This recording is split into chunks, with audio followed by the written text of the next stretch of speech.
what we know of Abraham, our first father in the faith, into this new way of looking at things. Notice the word new, first of all.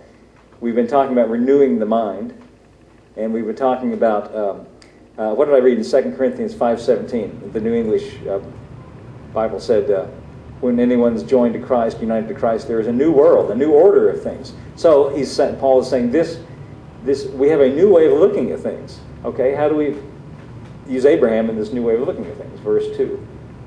If Abraham, by what he did for God, got God to approve him, he could certainly have taken credit for it. But the story we're told is a God story, not an Abraham story. This is where the essence of it turns around. It's not about us doing something for God. It's about us trusting God to do something for us. Did I say that right? Yes. I think you got it. Okay, verse 3. What we read in Scripture is Abraham entered into what God was doing for him. And that was the turning point. He trusted God to set him right, instead of trying to be right on his own. Now this applies to everything. Now he's talking about fundamentally being right with God. But you could say it this way. He trusted God to do it instead of trying to do it for himself. He just threw all his faith on God and said, I just trust you to do it. That's what he's saying here. And what he really was trusting God to do is, God said, I'm going to make you the father of many nations. Now, I got to tell you, I mean, this is a little bit not pretty, but, for a while there, Abraham made a few mistakes. He wasn't a perfect person. And one of the big mistakes, I'd say a pretty major mistake, was after some time went by and they didn't see what God had promised. See, God promised Abraham he'd be the father of many nations. Okay, he believed that. That's what we're told. But he didn't see it right away. Some time went by. And Abraham had the opportunity to, I'm sure the thought entered into his mind. It sure entered into Sarah's mind. We know from reading the Bible that, well,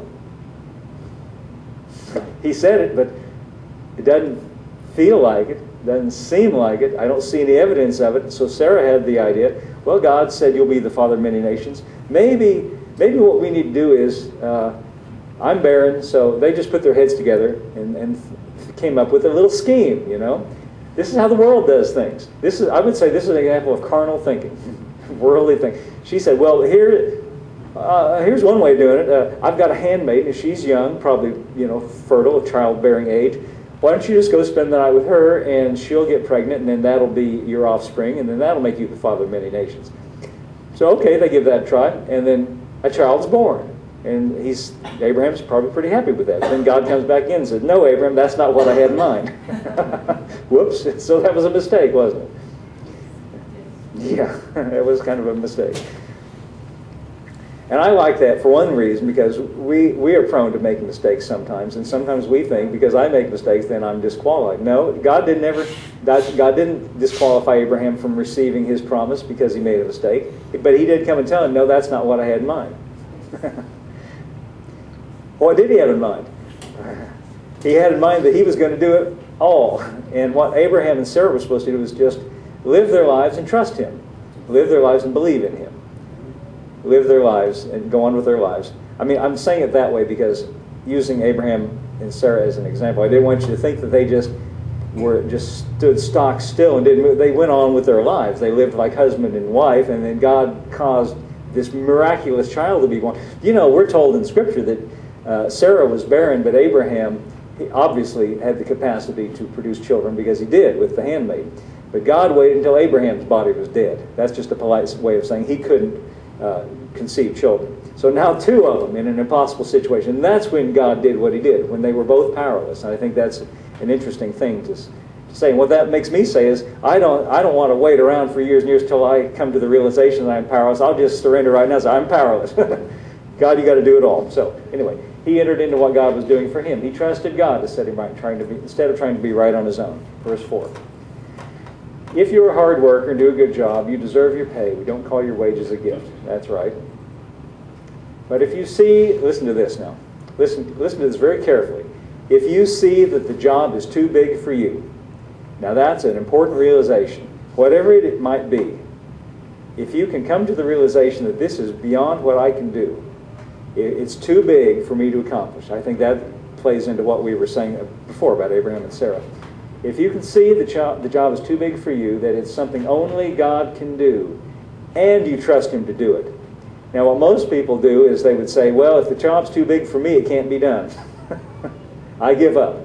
No, If you see that it's too big for you, it's beyond human capacity, then after you see that, then you trust God to do it. That's what Abraham did, see.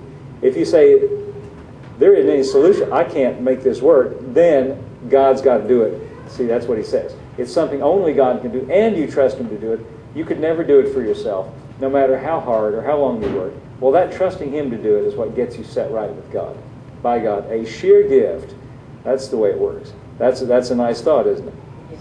Phil, I'd like to read one more passage about this. In Galatians chapter 3. And just to save time, Phil, let's just use the Message, because I'm going to read the Message anyway, but King James is pretty familiar here, but I'm just going to go to the Message, and I like the way it says it. Galatians chapter 3, verse 1.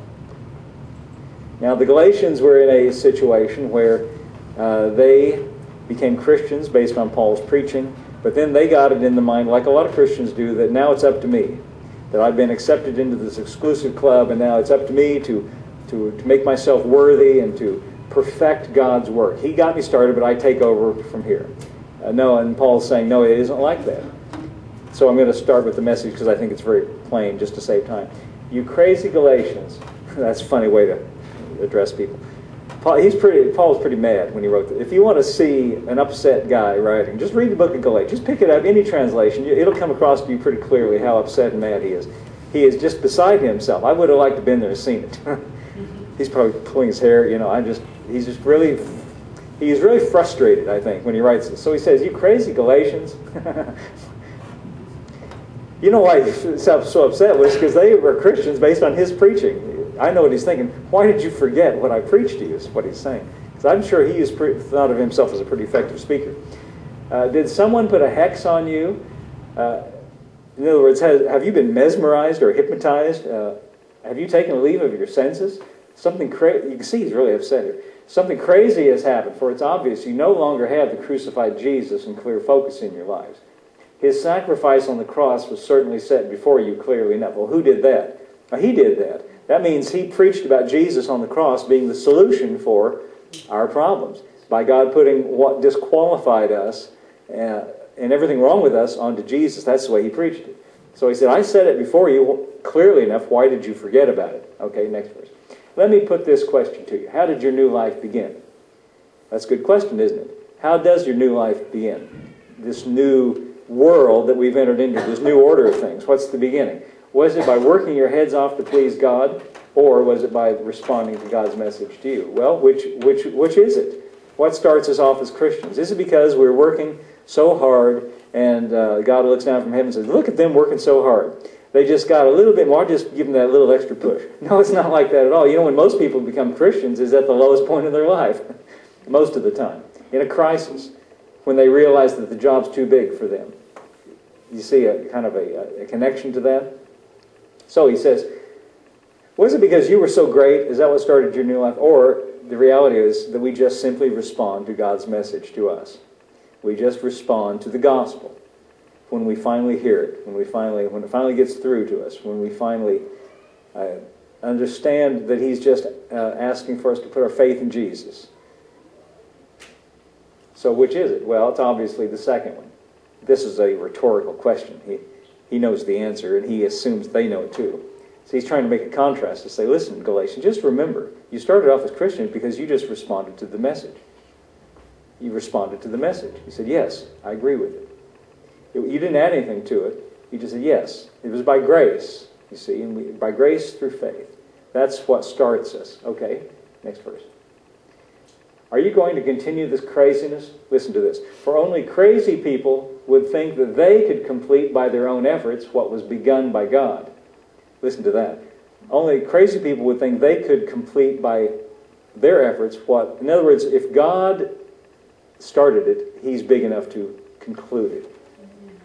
If you weren't smart enough or strong enough to begin it, how do you suppose you could perfect it? Good question, isn't it? Well, it's another rhetorical question. What he's saying to them is, you got to rely wholly and completely on God. Now, when I say that, when I say God has to do everything, you have to rely wholly and completely on him, I'm not saying that we're indifferent. I'm not saying that we are complacent. But we do choose to put our faith completely in it. Think about Abraham. He had to do that. Okay. Next verse.